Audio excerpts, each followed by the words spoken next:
सभी दोस्तों को नमस्कार। दोस्तों, यदि आपके परिवार में या फिर आपको वृद्धावस्था पेंशन, विधवा पेंशन, विकलांग पेंशन, एकल नारी पेंशन या फिर ईपीएस 95 या फिर यूपीएस पेंशन मिलती है, तो दोस्तों पेंशन धारकों के लिए बड़ी अपडेट निकल करके आ चुकी है। साथियों, उसी की जानकारी आपको इस वीडियो में मिलने वाली है। पेंशन धारकों के लिए बड़ी खुशखबरी। साथियों, सभी पेंशन धारकों के लिए बड़ी अपडेट है कि सुप्रीम कोर्ट का अब बयान आ गया है। साथियों, आप पेंशन किस प्रकार से मिलेगी, किसको मिलेगी, किसको नहीं मिलेगी, पूरी अपडेट, पूरी जानकारी आप वीडियो में जान लीजिए। दोस्तों, पेंशन योजनाओं पर 7 नए नियम लागू कर दिए गए हैं। पेंशन 1500 रुपए से 6000 रुपए तक मिलेगी। हाँ दोस्तों, यदि आपको पेंशन मिल रही है तो अब आपको 1500 रुपए से लेकर के 6000 रुपए पेंशन अब आपको मिलने जा रही है। साथियों, आपकी कितनी पेंशन बकाया चल रही है, कमेंट करके अवश्य बताएं। हम आपको इस वीडियो में जानकारी देने वाले हैं कि 1500 रुपए पेंशन किसको मिलेगी और 6000 रुपए तक पेंशन किसको मिलेगी। दोस्तों, जुलाई महीने की पेंशन के साथ साथ बकाया जो आपकी पेंशन रुकी हुई है वो भी साथियों आपको यहाँ पर मिल सकती है। हाँ साथियों, 6000 रुपए तक पेंशन राशि है जो कि आपके बैंक खाते में जारी हो सकती है। लेकिन साथियों, इसके लिए जो जरूरी शर्तें हैं उनको आपको पूरा करना होगा। यदि आप जरूरी शर्तें पूरी करते हैं तो साथियों आपको जुलाई महीने की पेंशन और उसके पहले की यदि आपकी 2 महीने की, 4 महीने की, 5 महीने की पेंशन बकाया है, रुकी हुई है, तो भी आपको वो एक साथ बैंक खाते में मिल सकती है। लेकिन जरूरी अपडेट कौन कौन सी हैं उनको आपको जानना होगा, समझना होगा। क्योंकि दोस्तों, जब हमें यही पता नहीं होता है कि कौन सी अपडेट पूरी करनी है और हमारी कौन सी अपडेट अधूरी है, तो साथियों हमारे बैंक खाते में पेंशन का भुगतान नहीं हो पाता है और हम कमेंट करते हैं कि पेंशन 3 महीने से 5 महीने से नहीं आ रही है। क्योंकि बहुत से पेंशनधारी हैं, लाखों की संख्या में पेंशन धारकों की पेंशन है जो कि अटकी हुई है, क्योंकि उनकी कोई ना कोई अपडेट अधूरी है।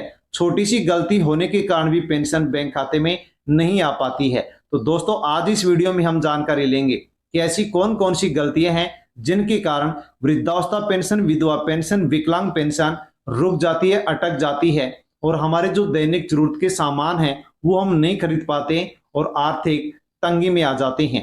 तो साथियों, जान लीजिए, यदि आपको या अपने परिवार के किसी भी सदस्य को पेंशन मिलती है तो ये जानकारी आपके लिए बहुत ही महत्वपूर्ण है।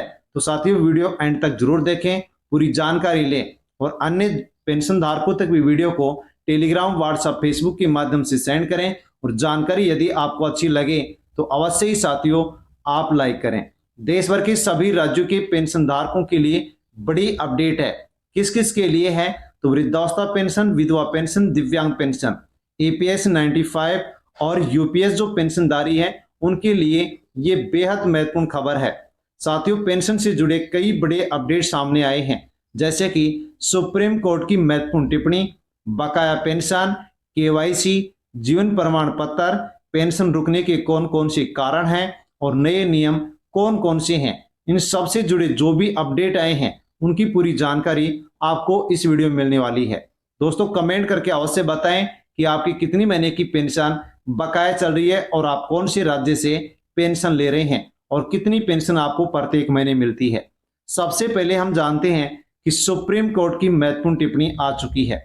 सुप्रीम कोर्ट ने एक मामले की सुनवाई के दौरान यह स्पष्ट किया है कि पेंशन से जुड़े कई विषय संबंधित कानूनों और राज्य सरकार की नीतियों के ऊपर निर्भर करता है। साथियों, सुप्रीम कोर्ट ने एक मामले की सुनवाई करते हुए पेंशन के बारे में बताया है कि कई ऐसे पॉइंट होते हैं जो संबंधित राज्य और संबंधित जो राज्य सरकार है उसकी नीति के ऊपर निर्भर करते हैं। अलग अलग राज्यों में पेंशन की राशि अलग अलग हो सकती है, क्योंकि प्रत्येक राज्य अपनी आर्थिक क्षमता और योजनाओं के नियमों के अनुसार पेंशन तय करता है। तो दोस्तों, सुप्रीम कोर्ट ने यहाँ पर टिप्पणी करते हुए कहा है कि सभी राज्यों में एक ही पेंशन योजना के माध्यम से अलग अलग पेंशन राशि दी जा रही है, क्योंकि राज्य अपनी आर्थिक शक्ति और योजना के नियमों के अनुसार पेंशन तय करता है और अपने राज्य के पेंशन धारकों को पेंशन देता है। यही कारण है कि हमारे देश के सभी राज्यों में एक जैसी पेंशन योजनाओं में अलग अलग पेंशन राशि पेंशन धारकों को दी जा रही है। पेंशन धारकों के द्वारा या संगठनों के द्वारा मांग की जा रही है कि सभी राज्यों में समान पेंशन योजना के तहत समान पेंशन मिलनी चाहिए। लेकिन दोस्तों सुप्रीम कोर्ट के द्वारा कहा गया है कि आर्थिक क्षमता और योजना के अनुसार राज्य सरकार पेंशन देती है, जिसमें किसी प्रकार का कोई फेरबदल नहीं किया जा सकता। पेंशन बढ़ोतरी की मांग भी जारी है। कई राज्यों में सामाजिक सुरक्षा पेंशन बढ़ाने की जो मांग है वो लगातार उठ रही है। ईपीएस 95 जो पेंशनधारी हैं साथियों, उनके लिए भी यहाँ पर बड़ी मांग उठाई जा रही है। न्यूनतम पेंशन में बढ़ोतरी हो, महंगाई राहत, डीए मिले, बेहतर चिकित्सा सुविधाएं मिले और पारिवारिक जो पेंशन व्यवस्थाएं हैं उनमें सुधार होनी चाहिए। इसी प्रकार से यूपीएस पेंशन को लेकर के भी समय समय पर कई सुझाव और मांगे सामने आती रहती हैं। साथियों, जब सरकार इनके ऊपर किसी प्रकार से कोई एक्शन लेती है, मांग को स्वीकार करती है, तो पेंशन धारकों को बड़ी राहत दी जाती है। अब दोस्तों आपके लिए सबसे महत्वपूर्ण खबर है जिसका आप इंतजार कर रहे हैं, बकाया पेंशन को लेकर के बड़ी जानकारी। दोस्तों यदि आपको या अपने परिवार के किसी सदस्य को पेंशन मिलती है और 1 महीने से या इससे अधिक महीनों की पेंशन आपकी अटकी हुई है, तो दोस्तों आपको घबराने की जरूरत नहीं है। यदि आप पात्र हैं और आपका रिकॉर्ड सही है, सभी डॉक्यूमेंट्स यदि आपके अपडेट हैं, तो साथियों बकाया पेंशन राशि एक साथ आपके बैंक खाते में आ सकती है, भुगतान हो सकता है। लेकिन आपका कोई भी रिकॉर्ड अधूरा नहीं होना चाहिए और आप एक पात्र पेंशनधारी लाभार्थी होना आवश्यक है। साथियों यदि पात्र लाभार्थी हैं, हर अपडेट आपकी पूरी है और यदि आपकी पेंशन रुकी हुई है, अटकी हुई है, तो अब आपको किस प्रकार से पेंशन मिल सकती है। यदि आपकी 1 महीने की पेंशन बकाया है और 1500 रुपए पेंशन आपको यदि मिलती है, तो 1500 रुपए पेंशन आपके बैंक खाते में भुगतान हो सकते हैं।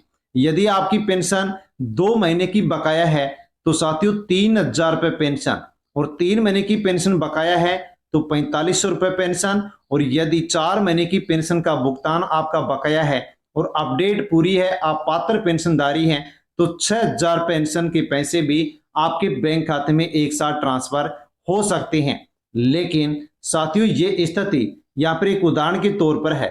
यदि आपको प्रत्येक महीने मासिक पेंशन 1500 रुपए मिलती है, तो उसी के अनुरूप राज्य योजना और पात्रता के आधार पर आपको पेंशन का भुगतान किया जाएगा, क्योंकि सभी राज्यों में एक ही योजना पर समान पेंशन नहीं दी जा रही है। अलग अलग राज्यों में अलग अलग पेंशन राशि पेंशन धारकों को भुगतान किया जा रहा है। दोस्तों अगली अपडेट आपके लिए बहुत ही खास है, पेंशन क्यों रुकती है। दोस्तों बड़ा सवाल है, इसको यदि हर लाभार्थी समझ जाए तो साथियों उनकी पेंशन है जो कि कभी भी नहीं अटकेगी, क्योंकि पेंशन रुकने की जो प्रमुख कारण है उनके बारे में हमें जानना बेहद जरूरी है। तो साथियों बताया गया है कि केवाईसी अधूरी होना, यदि केवाईसी अधूरी है तो पेंशन रुक जाती है, जीवन प्रमाण पत्र जमा नहीं होता है तो पेंशन अटक जाती है, आधार कार्ड बैंक खाते से लिंक नहीं होता है तो भी पेंशन का भुगतान नहीं होता है, बैंक खाता यदि आपका बंद हो गया है तो भी पेंशन नहीं दी जाती है, यदि आपके कोई भी डॉक्यूमेंट्स में किसी प्रकार की कोई साथियों गलती है तो पेंशन रुक जाती है, मोबाइल नंबर अपडेट नहीं होने पर भी पेंशन रुक जाती है, और पात्रता संबंधी जांच यदि आपकी लंबित होती है तो भी पेंशन का भुगतान रुक जाता है।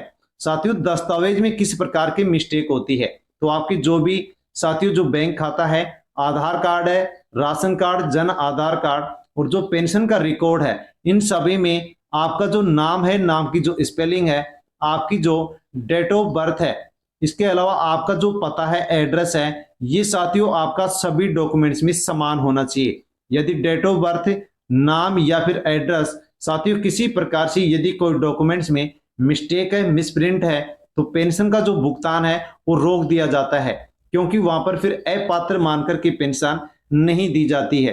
तो आप अपने डॉक्यूमेंट्स को अवश्य चेक कर लें कि यदि कोई मिस्टेक है तो उसको आप पूरा कर लें। साथियों तुरंत प्रभाव से आपको कौन कौन से काम करने चाहिए ताकि बकाया पेंशन भी आपको मिले और भविष्य में भी पेंशन आपको मिलती रहे।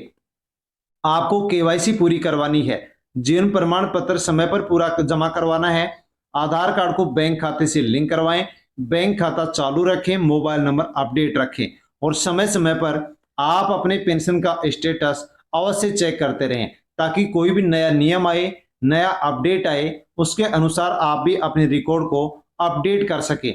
ये जानकारी मिल सके कि आपको कौन से महीने की पेंशन मिली है, कितनी मिली है, कौन से महीने की पेंशन नहीं मिली है।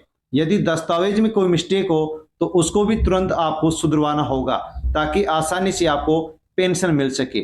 साथियों, यदि आपकी भी कई महीनों से पेंशन रुकी हुई है तो अपने पेंशन रिकॉर्ड, बैंक रिकॉर्ड और दस्तावेज की आप जांच करें। जो भी गलती मिले उसको आप पूरा करें, ताकि आसानी से पेंशन का भुगतान आपके बैंक खाते में हो सके। दोस्तों, जानकारी अच्छी लगी हो तो वीडियो को लाइक अवश्य करें और अन्य जो पेंशनधारी हैं उन तक भी वीडियो को सेंड करें, ताकि सभी लोगों तक जानकारी पहुंच सके। धन्यवाद।